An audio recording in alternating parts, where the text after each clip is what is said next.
388페이지 2장 5항 자유의지, 노예의지에 대해서 계속 배워가고 있습니다. 이제 원제 다음으로 이제 그 인간의 마음, 의지를 우리가 어떻게 해석해야 되는가. 그래서 자유의지, 또 노예의지, 이러한 개념을 우리가 어떻게 잡아가야 되는가를 계속 배워갑니다. 아담은 자유의지를 가지고 있었습니다. 그때는 가장 선하고 거룩한 형태로 하나님이 창조해 주신 자유의지를 가지고 있습니다. 그런데 이제 타락으로 인해서 원죄가 발생이 되면서 이 자유의지가 망가졌다라는 거예요. 그래서 노예의지, 전적으로 부패한 노예의지 상태가 되었습니다. 그러나 조심해야 되는 것은 우리가 의지가 없는 짐승이 되었다, 그런 뜻은 아닙니다. 의지는 분명히 있습니다. 인간은 인격을 갖고 있기 때문에 의지, 마음, 생각, 이 인간이라고 하는 이러한 의지를 가지고 있어요. 마음을 갖고 있습니다. 그렇지만 그 마음이 아담처럼 순수한 자유의지냐, 아니면 타락하고 부패한 의지냐, 이거를 이야기하는 겁니다. 그래서 의지는 분명히 있지만 그 의지가 노예의지, 부패한 의지의 상태가 되었다라는 것. 이것이 우리 성경적인 가르침인 것입니다. 자, 5절을 보면 이제 교부들, 이제 옛날 우리 선조들은 어떻게 가르쳤는가 계속 보고 있습니다. 초대 교부들의 이러한 그 인간론은 아직 좀 부족한 게 많이 있기 때문에 잘 가려서 살펴서 읽어야 된다라고 소개했습니다. 교부들이 생각한 의지와 자유는 여러 가지였다. 분명히 그들은 하나님 나라에 속하지 않은 중간적인 것을 대개 사람의 자유로운 의견에 속한 것으로 분류했다. 그러나 진정한 의는 하나님의 특별한 은총과 영적 중생으로 돌렸다. 그러면서 이제 뭐 감성적인 것, 심리적인 것, 뭐 영적인 것, 이렇게 세 가지로 의지를 설명하는 방식도 있고, 또 이렇게 뭐 중간적인 것, 이렇게 표현하는 것도 있고, 최근에 어떤 목회자들이 중간 지식 뭐 이런 걸 또 자꾸 가르친다 그러더라고요. 그래갖고 목사님, 중간 지식이라는 게 뭐예요? 그러니까 중간 의지, 중간 지식, 그러니까 완전한 부패된 의지, 아주 자유로운 의지, 거기에 중간적인 의지가 있다라는 거예요. 이거 알미니안주의 교리입니다. 그러니까 계속 반복이 되는 거예요, 이게. 우리는 부패된 의지를 강조하는 게 개혁주의 입장입니다. 뭐 이렇게 아무튼 다양하게 설명해 보려고 애를 썼다라는 거예요. 389페이지에 조금 이제 학자들이 두 번째 단락에 스콜라 학자들은 세 가지 자유를 구별하여 첫 번째는 필연성으로부터의 자유, 두 번째는 죄로부터의 자유, 세 번째는 불행으로부터의 자유. 이렇게 해서 아무튼 인간의 이 자유의 성격을 여러 가지로 이렇게 구별해 보려고 애를 썼던 거예요. 처음 것은 사람의 본성에 내재한 것이므로 결코 빼앗을 수 없다. 그러니까 필연성, 이러면 인간은 배가 고프면 밥을 먹어야 되잖아요. 이게 섭리 법칙에도 보존이 있습니다. 추우면 따뜻해지고 싶고, 더우면 시원해지고 싶고, 이렇게 피곤하면 쉬고 싶고, 이건 인간의 근본적인 필요성이에요. 그러니까 이러한 필요가 내재되어 있는 것을 결코 빼앗을 수 없다. 그러나 다른 두 가지는 죄로 인해 잃어버렸다. 이렇게도 구별하기도 하더라는 거예요. 그래서 이제 칼빈이 좋다. 나는 기꺼이 이 구별에 찬성하지만 필연성과 강제라는 말을 이렇게 혼동한다면 이것도 굉장히 조심스럽게 우리가 구별해야 되는 단어들이라는 것이. 이건 조금 어렵죠. 그렇지만 아무튼 이렇게 의지를 어떻게 보려고 하는지에 대한 많은 노력들이 있었다라는 겁니다. 그러니까 성경은 너희의 마음과 뜻과 정성을 다하여 하나님을 사랑하라. 그럼 우리의 의지가 5개가 있는 거예요. 관절과 골수와 혼과 영혼을 찔러 쪼개기까지 하면 그러면 우리의 영혼이 2개가 있는 겁니까?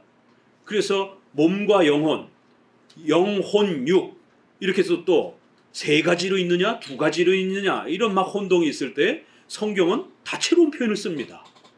그래서 교리가 필요한 겁니다. 하나로 정리해서 그러면 인간의 의지는, 마음은 하나인 겁니다. 영혼은 하나예요. 이제 그게 지식적으로 좀 표현이 되면 때로는 지식이라고도 표현하고, 어떤 인간의 이렇게 의지적 결단 이런 쪽으로 표현이 되면 의지라고도 표현을 하는 것이고, 뭐 지성이라고도 표현을 하는 거고, 또 이성이라고도 표현을 하는 거고, 또 마음이라고도 표현하는 거고, 애들한테는 얘들아 마음을 다해서 하나님을 사랑해야 돼. 이게 제일 편한 거죠. 마음이라는 게 제일 편한 단어니까. 생각, 이것도 그렇고요. 혼이라고도 또 이렇게 표현합니다. 영어권 사람들이, 한국 사람들이 혼 이러면 영어의 soul을 갖다가 우리가 번역하면서 영혼 이러면 괜찮은데 혼 이러니까 혼이 뭐냐라고 이제 이렇게 우린 다 알아듣는데 미국 사람들은 못 알아들어요. 혼 그러면 혼이 빠졌네. 우리는 뭐 이제 이렇게 그게 다 마음이 빠졌네, 정신이 빠져 있네, 뭐 이런 거지만 우리 기가 있어야 된다. 이거 사실 기라는 것도 우리의 어떤 이 마음 자세와 태도 이런 것과 포괄적으로 표현하는 말인데 이 동양 쪽에서는 이 기를 자꾸 구별하려고 하는 이 기가 어디 있습니까? 이러면 핏줄에 있는 것도 아니고 신경에 있는 것도 아니고 동양 사람들은 어딘가에 기가 있다고 그러는 거예요. 이게 인간에 대한 이해인 거죠. 동양 철학에서. 이 기가 어디 있느냐라고 아무리 해부학적으로 뒤에 봐도 근육하고 신경만 있지 기가 없는 거예요. 그러니까 서양 사람들은 동양의 이런 침 놓는 거라든가 이런 부분들에 대해서 부정하고 기 치료를 한다고 그러는데 근데 우리는 기를 굉장히 많이 씁니다. 기가 차다. 기가 막혀서. 또 뭐가 있죠? 기똥차다. 뭐 이런 거. 또 기분이 좋다. 기운 차다. 뭐 이게 다 그 기자입니다. 그게. 통틀어서는 영혼을 말하는 거예요. 그럴 때 다양한 표현으로 성경에서도 좀 더 다양한 표현으로 쓰고 있고 그렇다고 해서 우리 인간의 의지와 마음이 그렇게 10가지나 되고 뭐 이런 건 아니라는 거예요. 하나입니다. 영혼 하나인데 그걸 다양한 표현으로 표현하는 거예요. 그러니까 학자들은 이거를 좀 더 이렇게 세밀하게 한번 표현하려고 애를 써본 겁니다. 자, 6절에는 역사하는 은총, 협력하는 은총. 이러면 협력하는 은총 이러면 이거는 알미니안주의자들, 인본주의자들이 하나님 좀 도와줘야 돼. 이런 사고를 갖고 있는 거예요. 야, 어떻게 하나님을 생각하면서 이거 굉장히 건방진 생각이거든요. 어떻게 하나님을 도와준다라고 그렇게 생각할 수 있을까? 하나님을 우리가 안 도와주면 완성이 안 된다라는 거예요. 이런 식만을 가르친 겁니다, 목회자들이. 이거 지금 순복음교회부터 시작해갖고 넓은 복음주의권 내 대부분 대형교회들의 목사님들의 설교가 대부분 다 이런 식입니다. 우리가 하나님 앞에 협력해야 된다라고.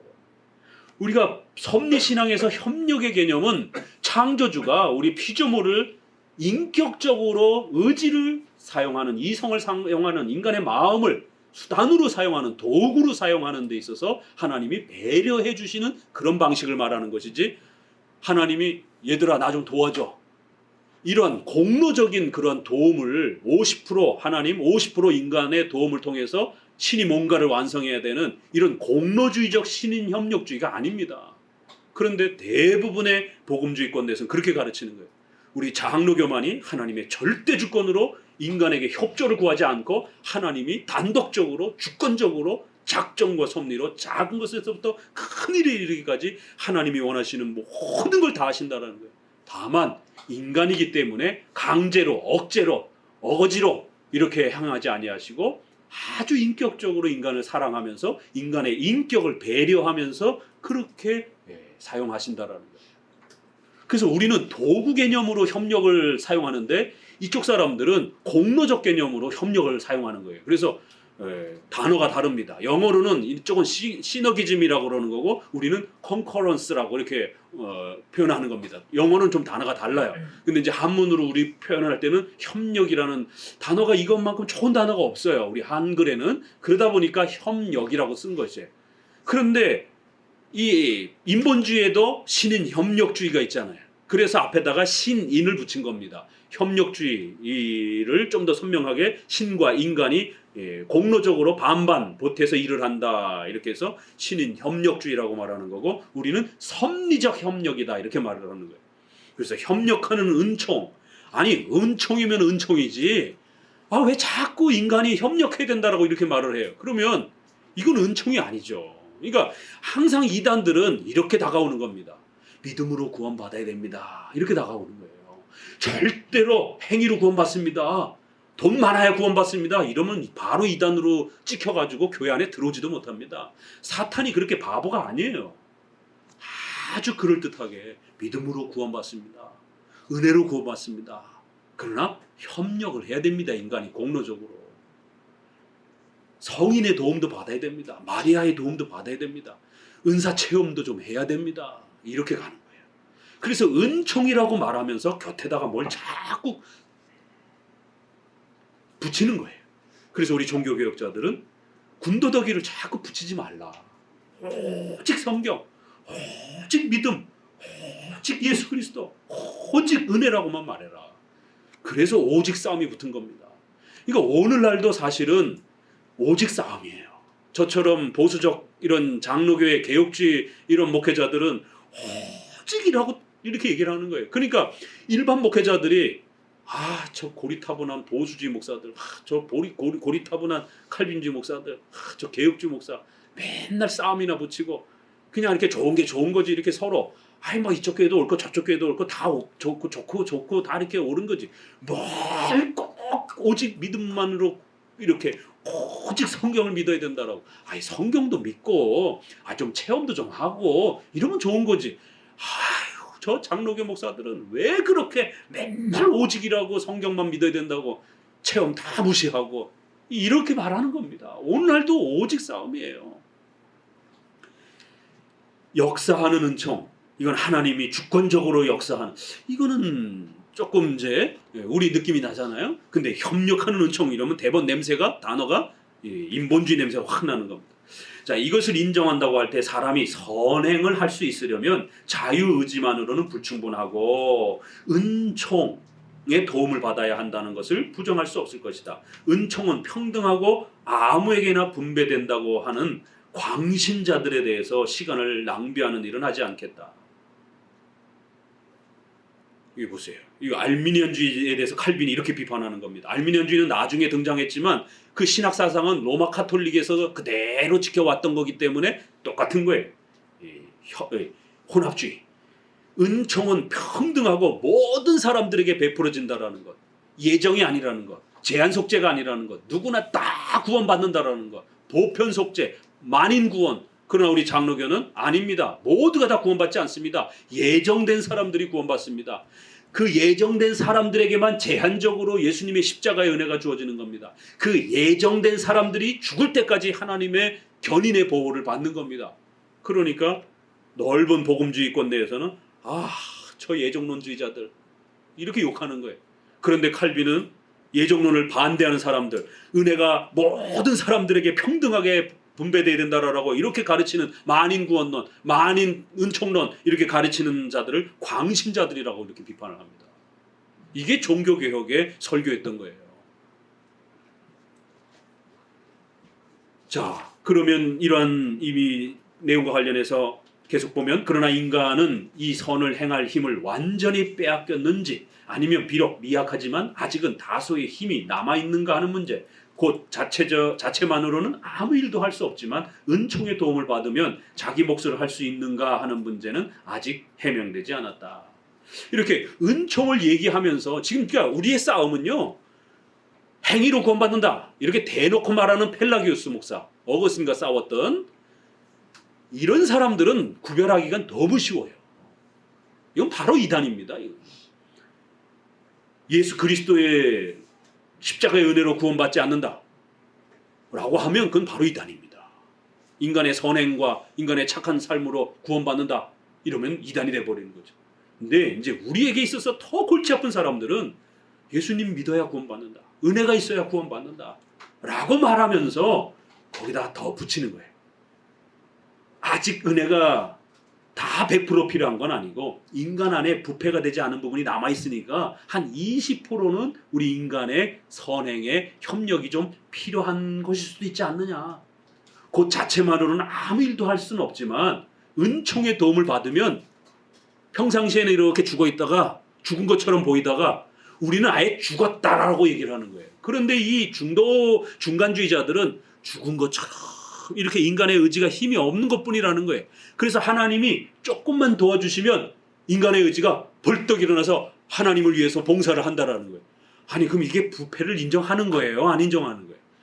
목사들이 항상 이렇게 알쏭달쏭 말하기 때문에 성도들이 헷갈리는 겁니다. 그래서 이 단어를 뭘로 구축을 했느냐면 선행, 은총 이렇게 단어를 구축한 겁니다. 주한 웨슬레도 선행, 은총이라는 단어를 굉장히 즐겨 썼습니다. 알미니안주의자들도 선행, 은총이라는 말을 굉장히 즐겨 썼어요. 하나님이 아담이 타락해서 후손들이 다 부패되어서 타락했다라는 거예요. 인정해요. 그렇지만 하나님께서 예수님을 통해서 선행적인 은총을 모든 죄인들에게 다 베풀어 주셨다라는 거예요.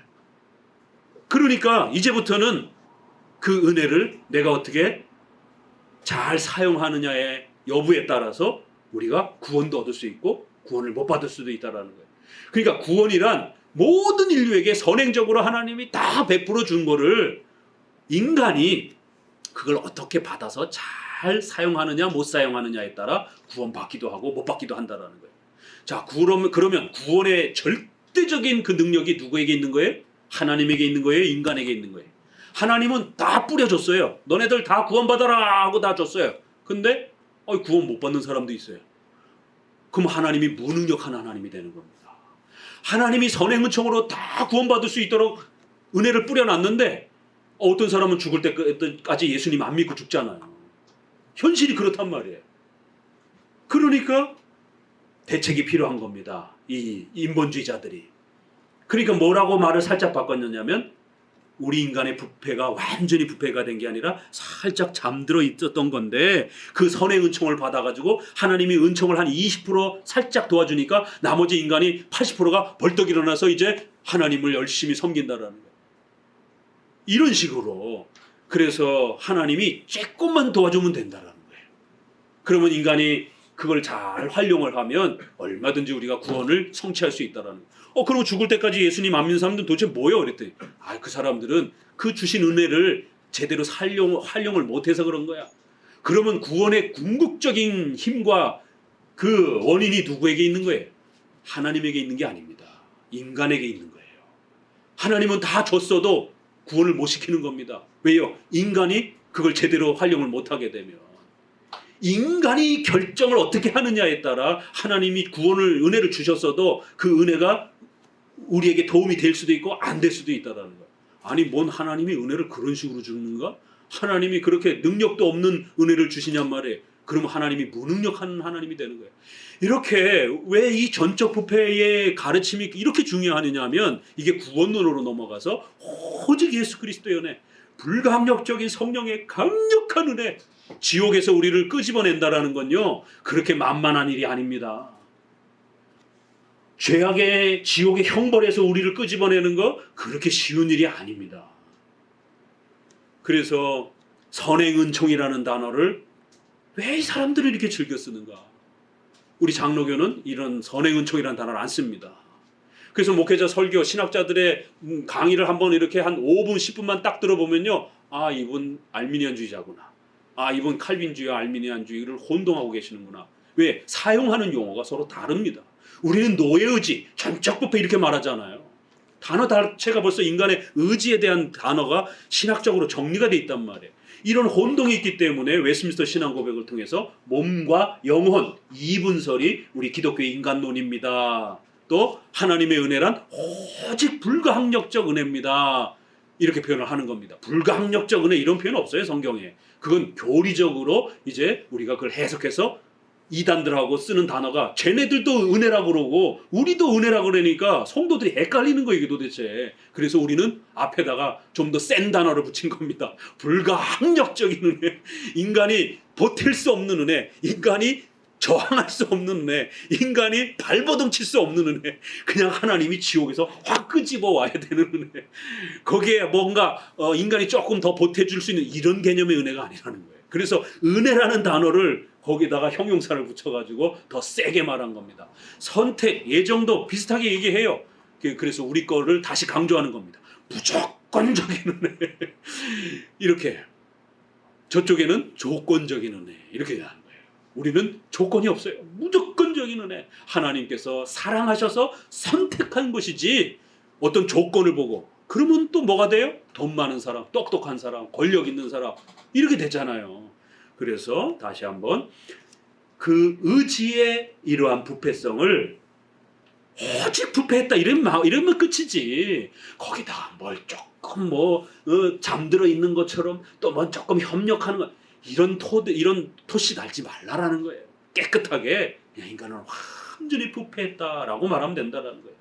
자, 명제집의 선생은 이 점을 해결하기 위하여 우리가 선행을 할 수 있게 되기 위해서는 두 가지 은총이 필요하다. 같이 읽어봅니다. 그는 처음 종류를 역사하는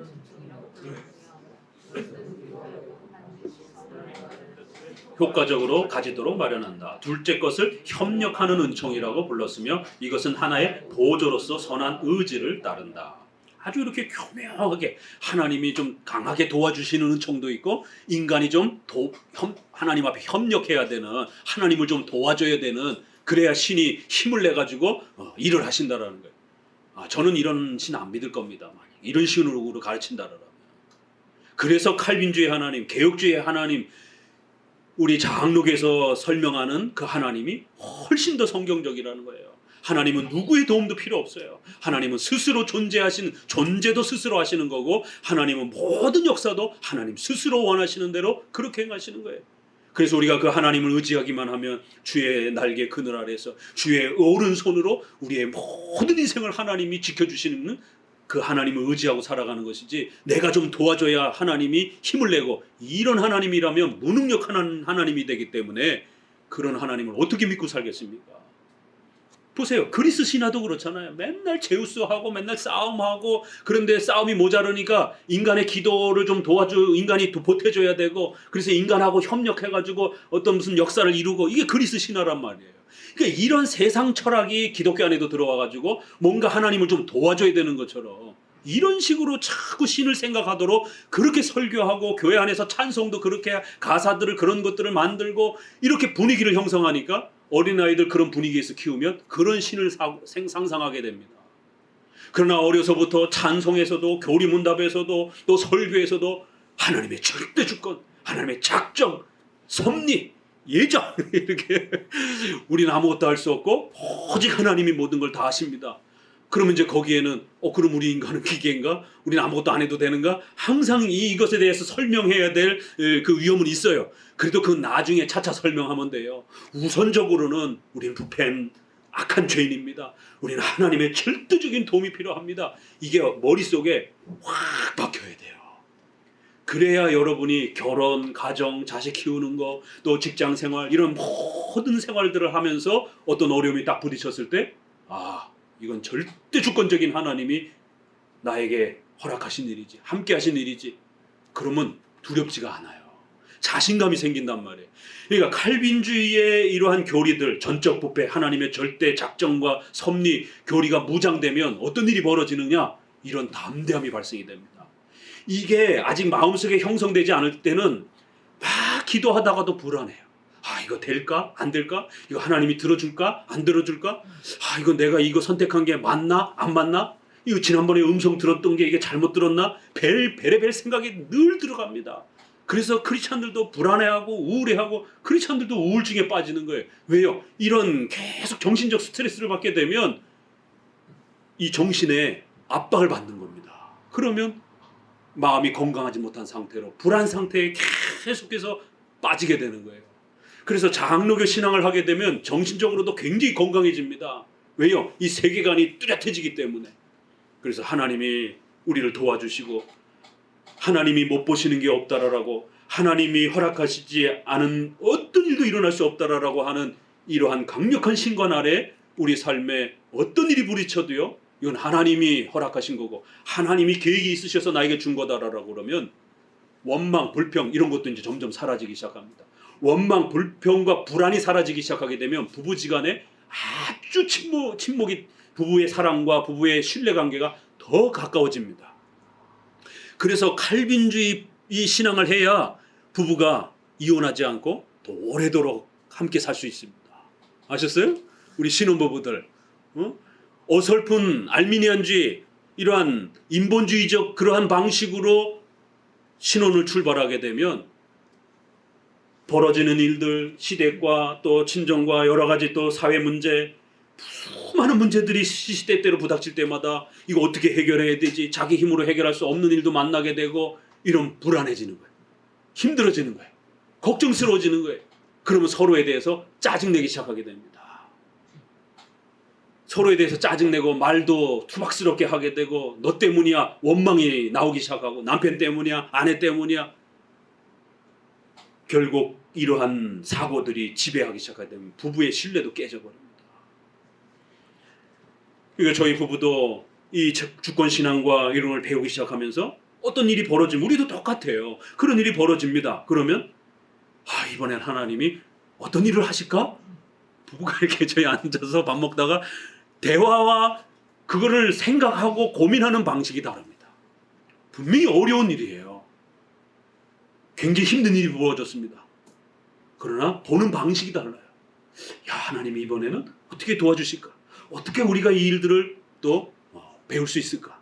하나님이 분명히 이번에는 이런 일들을 통해서 어떤 일을 가르치실 것 같아. 이렇게 서로가 이야기하는 게 기대와 미래에 대한 소망과 미래에 대한 기대감으로 서로가 이야기하고 그래 맞아. 이번에는 우리가 조금 한 몇 달 쉬었지 편안하게 아무 일 없이 하나님 이번에는 또 우리에게 이런 일을 주셔서 또 우리가 열심히 뭔가를 또 이렇게 배우도록 또 뭔가 일을 또 성화적 목적에서는 뭔가 준비하도록 교회적으로도 또 어려움이 생기면 이번에 하나님이 또 뭔가 교회 안에 더 단련하도록 이렇게 바라보는 관점이 다르단 말이에요. 그러면 힘들어도 짜증을 덜 내게 돼요. 하나님을 생각하니까 하나님의 주권과 섭리를 생각하니까 하나님 뭔가 하시겠다. 또 우리가 부패하고 연약하고 우리 힘으로 할 수 없다라는 것을 더 서로가 인정하니까 이건 남편이 할 문제도 아니에요. 남편이 해결할 수 있는 문제도 아니에요. 그러니 남편 보고 자꾸 해결하라고 이렇게 부인이 압박을 하게 되면 남편은 더 고통을 받는 거죠. 또 부인 보고 자꾸 해결하라고 그러면 부인이 해결할 수 없는 건데 우리는 부패한 사람입니다. 너도 해결할 수 없고 나도 해결할 수 없고 이건 우리가 전적으로 하나님을 의지해야 돼.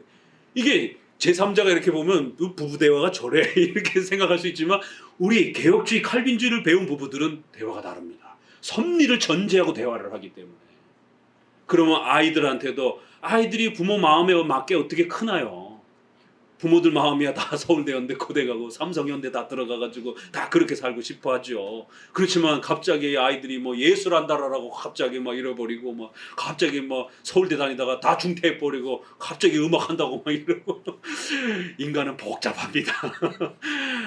우리가 주인이 아니라 하나님이 주인이기 때문에 그 아이를 어떻게 쓰실지 아니 다 변호사 하면 그럼 의사는 누가 하고 다 의사하면 그럼 목사는 누가 하고 참 신비로운 거예요. 아무리 인간이 그렇게 아들 선호 사상이 있어서 중국도 아들 선호 사상이 굉장히 강하고 우리나라도 그렇고 또 이렇게 최근에는 의학을 통해 가지고 남녀 성별에 대한 이런 부분들도 굉장히 이렇게 구별할 수 있는 의학도 발달되어 있고 그런데도 불구하고 아직도 지구의 남녀가 인구 비율이 성비가 비슷하게 가는 거예요.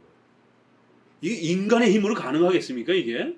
만약에 인간의 그 기묘한 묘책대로 그렇게 남자만 선호하고 여자를 이렇게 등한시하면서 또 여자를 또 이렇게 제거하는 방식으로 이런 식으로 늘 간다라면 남자들만 사는 세계가 존재했을 것이에요. 서양도 그렇고 우리나라 동양도 그렇고 얼마나 남아 선호 사상이 강합니까? 이슬람이라든가 유럽도 그렇고 여성을 사람으로 인정하지 않습니다. 우리 동양 문화에 암탉이 울면 집안이 망한다. 왜요? 여자를 사람으로 인정하지 않기 때문에. 여성이 처음 장사에 첫 스타트를 끊으면은 마수거리를 여성이 했다 해가지고 그날 재수가 없다라고 막 이런 동양 사상들. 왜 여자 손님이 오면 재수가 없냔 말이에요. 이런 여성에 대한 학대들. 이런 부분들이 동서양을 막론하고 인간의 욕망 때문에 남자가 힘이 세고 이러다 보니까 남자가 지배를 하려고 하는 이런 본능에 선 거죠. 그러다 보니까 이 성비가 망가질 수 있는데도 불구하고 인간의 그 죄악들을 하나님이 넘어서서 남녀 균형을 그대로 또 이렇게 유지해가는 참 이게 신비로운 거예요. 그래서 이 세상은 절대로 우리 손에 있지 않습니다. 여러분의 가정도 여러분의 손에 있는 게 아니에요. 이걸 넘어서야 됩니다. 내 가정, 내 돈, 내 시간, 내 거, 나의 삶 이런 사고에 갇혀버리게 되면 내 인생이 하나님의 것이다라는 것을 깨닫지 못하게 되면 인생이 자꾸 걸려 넘어지는 거예요. 야곱은 환도뼈를 부러뜨려 갖고라서라도 네 인생이 네 게 아니다라는 거, 하나님이 너의 인생의 주인이다라는 거를 환도뼈를 부러뜨려 가지고라도 깨우친 겁니다. 주권과 섭리신앙을 하나님이 가르치려고 우리 인생에 많은 어려움들이 주어지는 거예요. 그래서 두 손 두 발 바짝 들고, 내 인생이 내 게 아니구나, 내 자식들 내 게 아니구나, 내 시간, 내 돈, 내 삶 내 게 아니구나, 하나님의 것이구나. 저는 처음부터 목사가 되려고 하지 않았어요. 저는 저의 꿈이 있었습니다. 세상에 나가서 성공하고 싶은 그런 저의 꿈이 있었어요. 저는 좀 어렵게 이렇게 생활을 초년에 이렇게 했기 때문에, 할머니랑 이렇게 성장하면서 굉장히 생활적으로도 이렇게 어렵게 이렇게 생활을 했기 때문에 빨리 자수성가해서 자립해서 좀 이렇게 돈을 좀 많이 벌면서 이런 꿈을 가지고 있었어요. 그래서 20대 때부터 돈 버는 방법들을, 경제 책들을 열심히 공부하고 통장도 쪼개가지고 이렇게 열심히 돈을 벌고, 이런 생존에 직결돼 있었기 때문에, 그래서 20대 때 결국 그렇게 학과를 선택할 때도 관광 경영학과 쪽 이렇게 해가지고 좀 신나게 놀면서 돈도 좀 벌고 좀 이런 쪽으로 이렇게 들어갔는데 인생이 내 맘대로 안 되는 거예요. 막상 관광 경영학과를 들어가 보니까 이 신자로서 생활하기가 너무 힘든 거예요. 맨날 놀러 다니는 거예요. 호텔부터 시작해가지고 또 전국 팔도로 이렇게 주말 되면 놀러 가고, 이 선배들하고 술 먹고 뭐 이런 생활들이, 여기 무슨 공채고 뭐고 시험도 없어요. 그냥 선배들하고 술 많이 먹고 선배들하고 친해지면 서울의 유명한 호텔로 선배들이 데려가고, 주일 성수 못하고, 이거 안 되겠는 거예요. 그래서 고민하다가 난 뭘 잘할까 이러다가 결국에는 교회에서 주일학교 아이들 교사를 오래 했기 때문에, 내가 아이들을 참 좋아하는구나. 이래서 결국에는 전과를 해가지고 부전공을 유아교육과를 공부하기 시작했습니다. 저 목사님의 생애가 파란만장합니다. 나는 이렇게 가고 싶은데 어느 순간 보니까 하나님이 환도뼈를 부러뜨려서라도 이렇게 돌이켜가지고는 어느 순간에 보니까 목사가 돼 있더라고요. 제일 손해를 본 건 사모님이죠.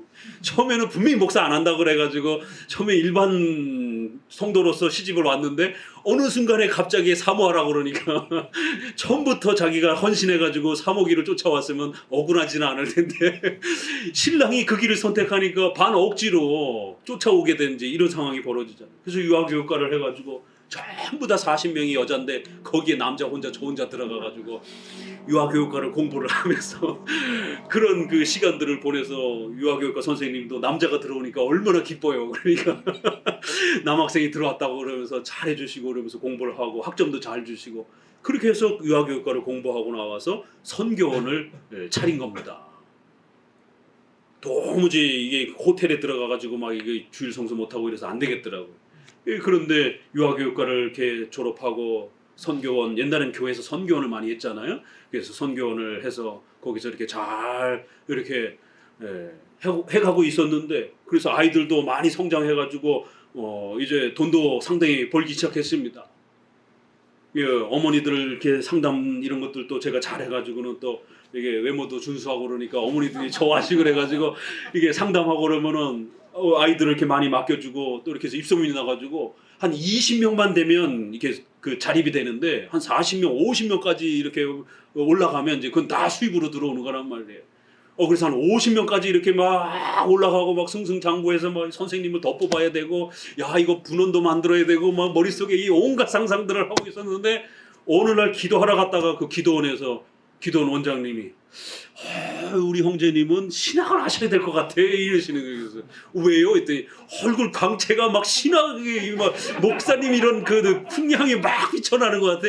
그러니까 그분은 자기가 거기서 무인가 신학교를 하고 계시더라고요. 그래서 오는 사람마다 그렇게 속여가지고 그 학비 받아가지고 결국 그 무인가 신학교에 채워넣으려고 오는 사람마다 그렇게 전부 다 목사가 될 그런 그 은혜가 넘친다더라고. 근데 왜 하필 그게 머릿속에 떠나가질 않는 거예요. 그래갖고 집에 와서 잠을 자도 그게 머릿속에 떠오르고, 일상생활을 해도 머릿속에 떠오르고, 그래서 사모님한테 내가 이런 말을 듣고 왔는데 이게 머릿속에서 떠나지를 않아. 이거 어떡하지?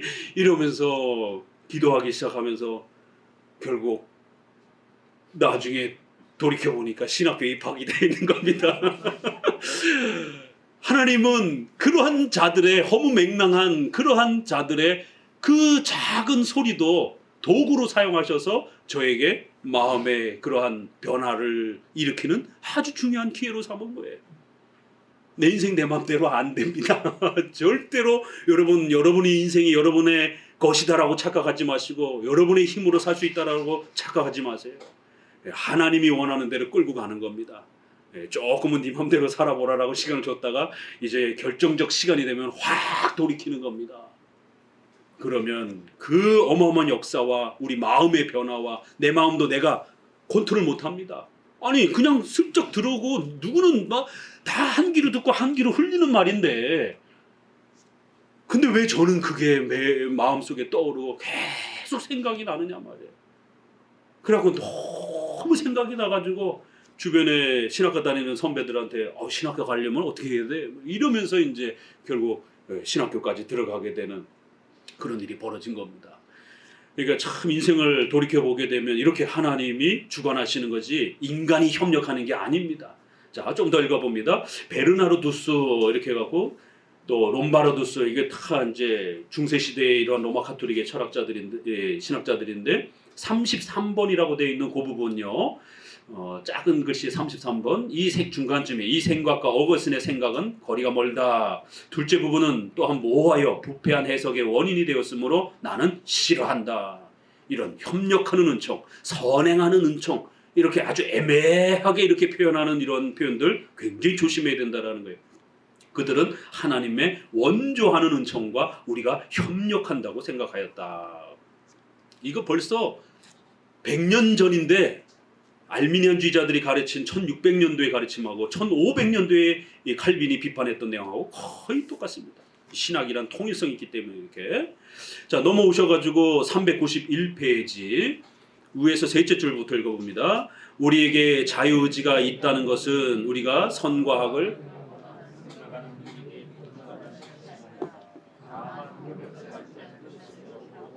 롬바르드는 마지막으로 단언한다. 롬바르드에 의하면 우리가 악해서 죄의 노예가 되었고 또 죄를 짓는 이에는 아무 일도 할 수 없을 경우라도 이 자유는 방해를 받지 않는다라고 한다.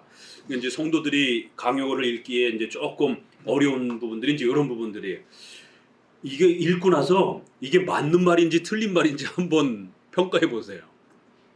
이게 맞는 말입니까? 틀린 말입니까? 읽으면 이게 뭐가 틀렸지? 이 정도면 이거 충분히 우리가 오늘날도 많이 이렇게 들을 수 있는 말 아닌가? 이거 롬바르드가 하는 말입니다.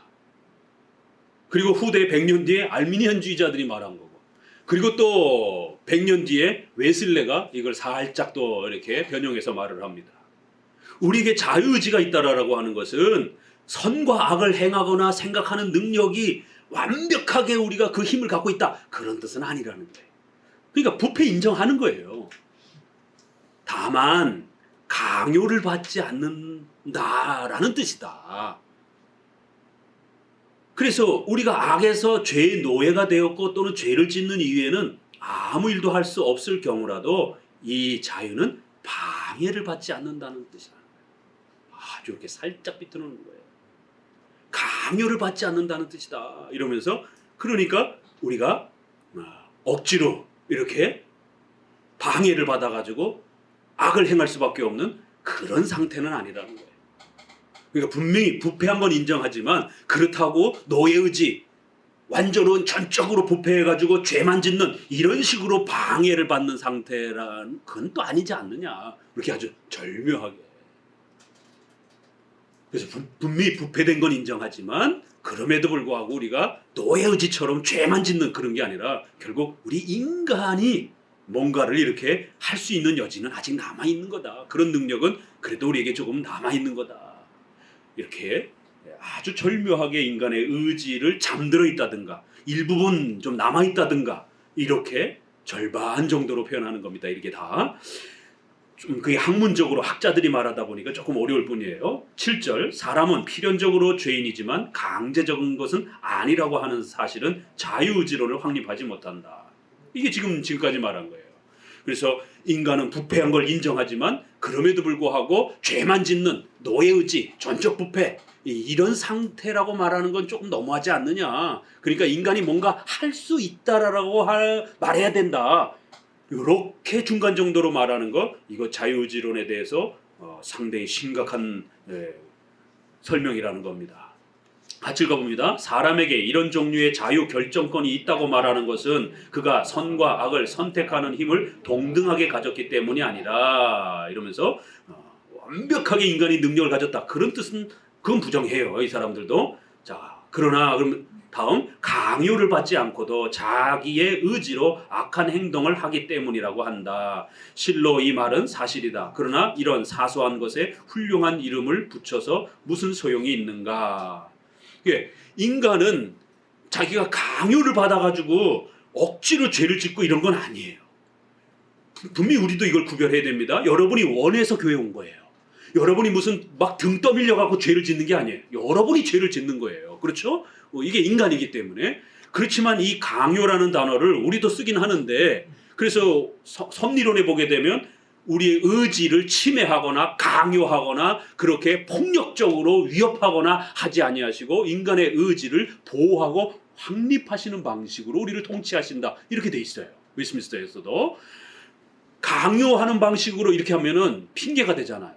하나님이 시켜서 죄 졌어 우리는. 이런 식으로 운명론적으로 이 섭리와 이러한 예정을 설명하면 안 되기 때문에 우리도 강요라는 단어를 잘 구별해서 쓰는 거예요. 그런데 이 사람들은 이 강요라는 단어를 어떻게 쓰냐면 인간의 의지가 좀 남아있다라고 하는 그런 쪽으로 이 강요라는 단어를 쓴단 말이에요. 그래서 조심해야 된다라는 거예요. 그러니까 인간은 강요받지 않고 우리 안에 의지가 20%, 30%, 아니 10%라도 인간 안에는 부패하지 않은 이 의지가 좀 남아있기 때문에 하나님이 그거 조금만 도와주시면 돼. 그러면 인간이 얼마든지 이렇게 할 수 있어. 그러니까 이 사람들의 사고는 뭐냐면 인간이 무능력한 거, 인간의 도덕적 책임 이런 부분에 대해서 고민을 하는 거예요. 너무 부패했다, 너무 무능력하다 이렇게 장로교처럼 이야기하면 인간이 핑계대지 않겠나, 인간이 나태해지지 않겠나, 인간이 도덕적으로 이렇게 무책임해지지 않겠나? 이걸 염려하는 거예요. 앞서서 말씀드린 것처럼 그러나 우리는 장로교는 아니요. 인간의 그 도덕적 책임에 대한 위험 물론 있습니다. 그럼에도 더 조심해야 되는 것은 하나님의 전능하심이 무너지는 것. 자칫 설명하면 하나님이 무능력해지는 형태로 설교가 되어지게 되면 신관이 무너지게 되고 그렇게 되면 기독교 신앙 전체가 무너지고 예수님의 십자가의 능력이 무너져 버린다는 거예요. 이게 종이 한 장 차이의 설명 같아요. 그래서 목회자의 설교는 굉장히 철저해야 되고 완벽해야 되고 방향이 뚜렷해야 됩니다. 목회자의 설교가 가을직자로 로마 가톨릭에 있었다가 또 칼빈주의에 왔다가 또 막 알미니안주의 감리교에 왔다가 또 오순절에 갔다가 막 잃어버리게 되면 안 됩니다. 목회자의 설교란 그렇게 갈팡질팡하면 안 되고 성경의 가르침을 따라 정확한 방향을 끌고 가야 돼요. 그래서 우리 성도들이 처음엔 조금 어려워도 이렇게 제가 계속 같은 방향으로 끌고 가면 6개월 지나고 1년 지나고 2년이 지나면 그렇구나. 이게 이제 이해가 되고 배워지는 거지. 그런데 목회자 스스로가 막 왔다 갔다 하면 성도들이 1년, 10년을 배워도요. 도대체 인간의 부패는 어떻게 말해야 되는 거지? 은혜는 어떻게 말해야 되는 거지? 헷갈리는 겁니다. 자, 그래서 필연적인 것, 강제적인 것 이런 것들을 이렇게 구별해서 또 말하려고 하는데 이것도 조심해야 된다는 거예요. 맨 아랫줄부터 보면은요. 사실 나는 말다툼을 몹시 싫어하며 그 말다툼으로 교회는 공연한 고통을 받는다. 이러면서 셋째 줄 같이 읽어봅니다. 나는 묻고자 한다. 인간에게 자유의지가 있다는 말을 들을 때 자신이 바로 자기의 마음과 의지의 주인공이며 자기의 힘으로 선악간 어느 쪽으로든지 향할 수 있다고 생각하지 않을 사람이 과연 얼마나 되겠는가. 혹자는 일반 사람들에게 그 의미를 열심히 경고하기만 하면 이런 위험성은 제거될 것이라고 말할 것이다. 그러나 기꺼이 허위 쪽으로 기울어지는 것이 사람의 성향이며 긴 강화에서 진리를 깨닫기보다는 한마디 말해서 오류를 얻는 편이 더 빠른 것이다. 제가 조금 전에 말씀드렸던 그런 거예요. 인간의 무능력, 정적 부패, 이건 너무 세게 강조하면 인간의 도덕적인 책임, 이거 자꾸 약화되지 않는가.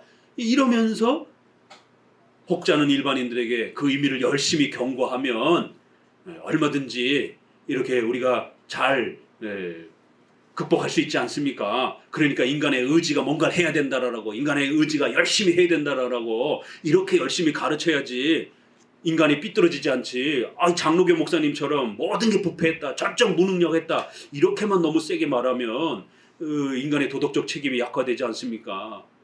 그러나 칼빈은 어떻게 설명하는가 보세요. 조금이라도 자유의지가 있다라는 쪽으로 뉘앙스가 들려지도록 그렇게 설교하고 인간의 도덕적 책임을 우선적으로 설명하게 되면 인간은 설교를 들을 때 어느 쪽으로 먼저 생각하느냐면요, 인간이 능력이 있다라는 쪽으로 기울어진다라는 거예요. 인간이 부패하고 무능력하고 하나님이 전적으로 도와줘야 된다라고 하는 이러한 신본주의가 형성되는 게 아니라, 하나님도 내가 도와줘야 되는구나, 이런 인본주의가 인간은 본능적으로 형성이 된다는 거예요. 어느 쪽으로 기울어지겠느냐, 선한 쪽으로 기울어지겠느냐, 악한 쪽으로 기울어지겠느냐. 인간은 악한 쪽으로 기울어진다는 거예요. 그게 인간이라는 겁니다. 오히려 한마디 말 때문에 오히려 더 오류로 빠져버린다는 거예요. 그래서 단어 하나도 정확하게 써야 된다는 겁니다. 자, 어거스틴의 자유론까지 좀 봐야 됩니다. 자, 그럼 어거스틴은 어떻게 가르쳤는가? 이제 교부들 얘기 충분히 했고요. 셋째 줄부터 읽어봅니다. 같이. 어거스틴은 서슴지 않고 의지는 부자유하다라고 한다. 다른 곳에서는 의지의 자유를 부정하는 사람들에 대하여 분노하는데, 그러나 그 주된 이유를 다음과 같이 말한다. 오직 아무도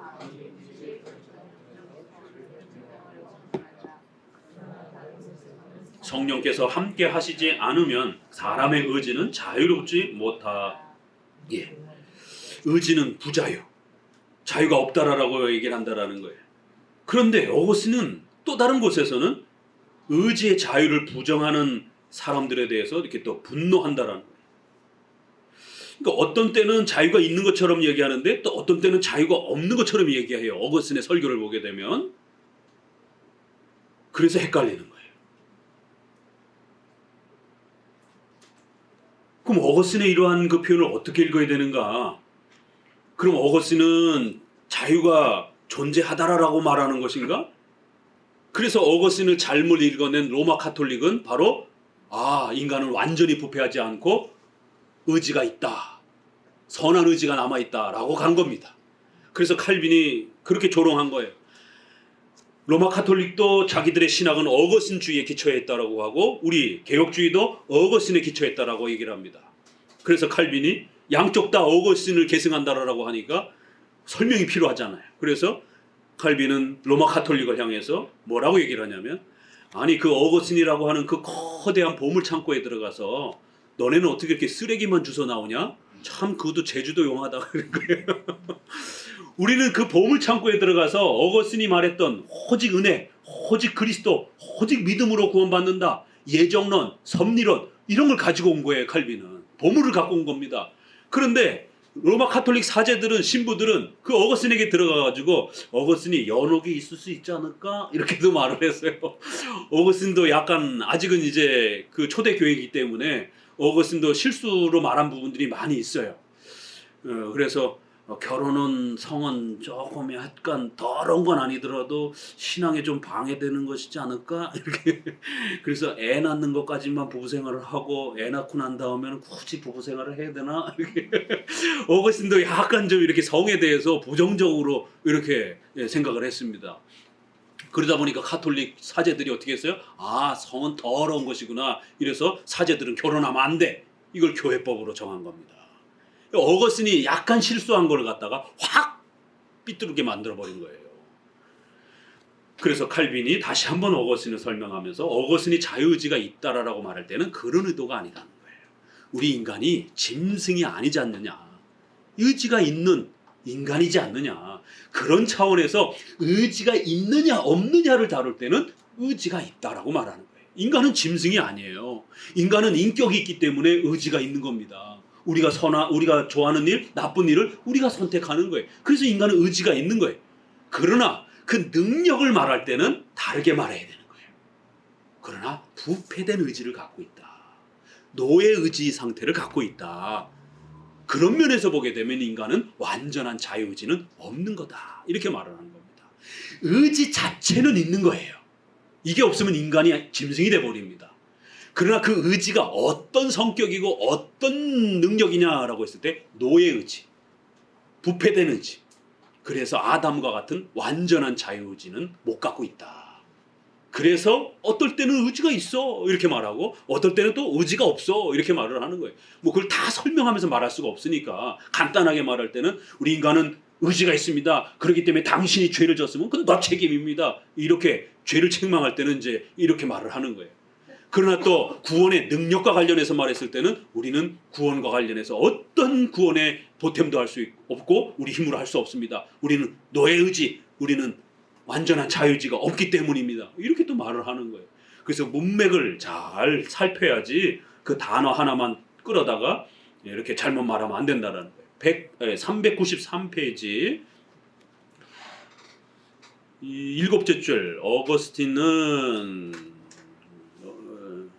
6줄인가 7째 줄인가요? 거기 읽어봅시다. 어거스틴은 이 문제에 대하여 사람은 자유의지의 큰 힘을 받고 창조되었으나 죄를 지음으로써 잃어버렸다라고 다른 곳에서 간단하게 설명한다. 그러므로 다른 구절에서 자유의지는 은총에 의해서 확립된다는 것을 밝힌 후에 은총이 없어도 자기들에게 자유의지가 있다고 하는 사람들을 아주 통렬하게 꾸짖는다. 이렇게. 왜 어거스틴은 이런 생각을 했느냐면 고린도후서 3장 17절 보세요. 주의 영이 계신 곳에 자유함이 있느니라. 여러분 이 구절 읽으면서 한 번도 자유의지에 대해서 고민하지 않으셨죠? 근데 어거스틴은 이 구절을 읽으면서 인간의 자유의지와 부패된 의지, 노예의지 이걸 고민하면서 이 구절을 읽은 거예요. 또 칼빈도 이 구절을 고민한 겁니다. 인간의 자유의지와 관련해서. 주의 영이 계신 곳에서만이 인간은 의지가 그렇게 자유로울 수 있다는 겁니다. 그것도 완전한 그런 자유의지는 아니에요. 아직은 우리 인간의 이 연약한 몸 때문에. 그래서 우리가 자꾸 죄를 범하잖아요. 죄의 유혹을 느끼잖아요. 그래서 우리가 하나님의 섭리의 뜻을 분별할 때도 중생된 의지예요. 거듭난 인간의 마음이에요. 그래서 이제는 옛날보다는 훨씬 더 하나님의 뜻을 우리가 잘 분별할 수 있어요. 그래도 여전히 우리는 하나님의 도움을 받아야 되는 겁니다. 성령의 도움을 받아야 되는 거예요. 왜요? 성경을 읽다가도 삐뚤게 또 판단을 하고 십계명을 읽으면서도 잘못 적용하는 거예요. 그래서 하나님이 유형교회를 세워주셔서 목사의 도움과 또 교회법의 도움도 받게 하고 또 여러분에게는 또 성령의 도우심을 주셔서 잘못 판단하지 않도록 매일매일 성령의 충만함으로 올바르게 판단하도록 또 도와주시는 거예요. 그렇게 해도 또 삐뚤게 선택해가지고 또 죄를 지어가지고 또 고생을 하고 그러잖아요. 언젠가 완전해질 겁니까? 부활체를 받고 이제 우리가 완전해질 때가 올 겁니다. 그러나 아직까지는 실수하고 또 잘못 판단하고 그러는 겁니다. 주의 영이 계시는 곳에는 자유로움이 있다. 그러므로 그들이 죄의 노예라면 무슨 까닭으로 그들은 자유의지를 자랑하는가 이러면서 요한복음 15장 5절에도 나를 떠나서는 너희가 아무것도 할 수 없습니다. 여기도 보세요. never. 아주 아무것도 못해 너희들은. 전적 무능력, 전적 부패. 이게 그렇게 읽혀져야 되는 거예요. 자, 다음 단락 첫째 줄 같이 읽어봅니다. 참으로 그는 다른 곳에서 그는 그 의지가 자유로운 것은 사실이지만 해방되지는 않았다고 곧 의로부터 자유로우나 죄의 노예가 되었다라고 말한다. 이렇게 394페이지로 넘어오셔서 위에서 넷째 줄 읽어봅니다. 그러나 이 말은 보존하는 데는 반드시 큰 위험성이 따라서 폐기하는 것이 교회를 위해 큰 도움이 되리라고 나는 생각한다. 나 자신은 이 말을 쓰지 않기를 원하며 나의 충고를 구하는 사람이 있다면 그들도 이 말을 피하기를 바란다.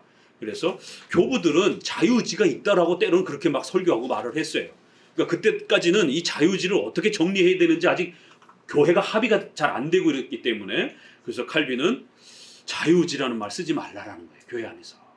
그러니까 우리 인간은 의지가 있습니다 라고 할 때도 자유의지가 있는 것처럼 이렇게 단어를 쓰면 안 된다라는 거예요. 차라리 그 단어 쓰지 말자라는 거예요. 우리 성도들이 더 헷갈린다라는 겁니다. 그래서 차라리 나는 폐기하는 게 낫겠다. 분명히 우리 인간은 의지를 갖고 있는 존재예요. 그러나 자유의지가 있는 것처럼 이렇게 자꾸 말하면 안 되고 우리는 노예의지, 우리 칼빈주의 쪽에서는 노예의지, 전적 무능력, 전적 부패, 이렇게 악한 의지 이런 거를 자꾸 강조하고 목회자가 설교하는 게 훨씬 낫다라는 겁니다. 자, 마지막 9절 교부들 사이에 있는 진리의 음성. 그렇기 때문에 교부들 안에서 잘 말한 것만 우리가 간직하면 된다라는 거예요. 어거스틴을 제외한 다른 모든 교부들에서는 이렇게 모호한 말을 많이 했기 때문에 그들의 저술에서는 아무 확실한 것도 얻을 수 없다고 나는 이미 인정했다. 그렇지만 또 잘 말한 것도 있다라는 거예요. 두 번째 단락.